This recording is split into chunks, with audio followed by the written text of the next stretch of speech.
کیا تم نہیں دیکھتے کہ اللہ آسمان سے مے برساتا ہے تو زمین سرسبز ہو جاتی ہے؟ بے شک اللہ مہربان ہے، خبردار ہے۔ جو کچھ آسمانوں میں ہے اور جو کچھ زمین میں ہے اسی کا ہے، اور بے شک اللہ بے نیاز ہے، قابل ستائش ہے۔ کیا تم نہیں دیکھتے کہ جتنی چیزیں زمین میں ہیں سب اللہ نے تمہارے زیر فرمان کر رکھی ہیں، اور کشتیاں بھی جو اسی کے حکم سے سمندر میں چلتی ہیں، اور وہ آسمان کو تھامے رہتا ہے کہ زمین پر نہ گر پڑے مگر اس کے حکم سے۔ بے شک اللہ لوگوں پر نہایت شفقت کرنے والا مہربان ہے۔ اور وہی تو ہے جس نے تم کو حیات بخشی، پھر تم کو مارتا ہے، پھر تمہیں زندہ بھی کرے گا، اور انسان تو بڑا ناشکرا ہے۔ ہم نے ہر ایک امت کے لیے بندگی کی ایک راہ مقرر کر دی ہے کہ اسی طرح وہ بندگی کرتے ہیں، تو یہ لوگ تم سے اس معاملے میں جھگڑا نہ کریں، اور تم لوگوں کو اپنے پروردگار کی طرف بلاتے رہو، بے شک تم سیدھے رستے پر ہو۔ اور اگر یہ تم سے جھگڑا کریں تو کہہ دو کہ جو عمل تم کرتے ہو اللہ ان سے خوب واقف ہے۔ جن باتوں میں تم اختلاف کرتے ہو اللہ تم میں قیامت کے روز ان کا فیصلہ کر دے گا۔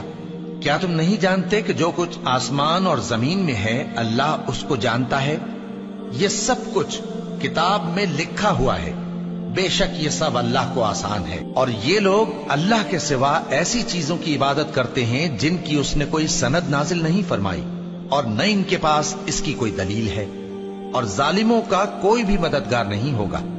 اور جب ان کو ہماری صاف صاف آیتیں پڑھ کر سنائی جاتی ہیں تو ان کی شکل بگڑ جاتی ہے، اور تم ان کے چہروں میں صاف طور پر ناگواری دیکھتے ہو۔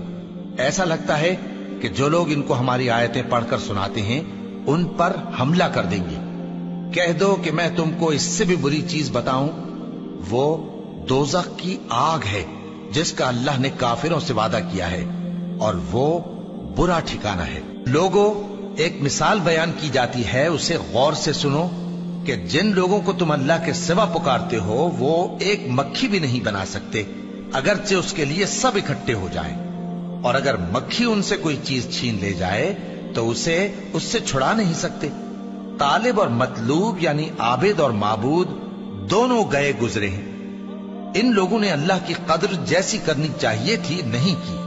کچھ شک نہیں کہ اللہ زبردست ہے، غالب ہے۔ اللہ فرشتوں میں سے پیغام پہنچانے والے منتخب کر لیتا ہے اور انسانوں میں سے بھی۔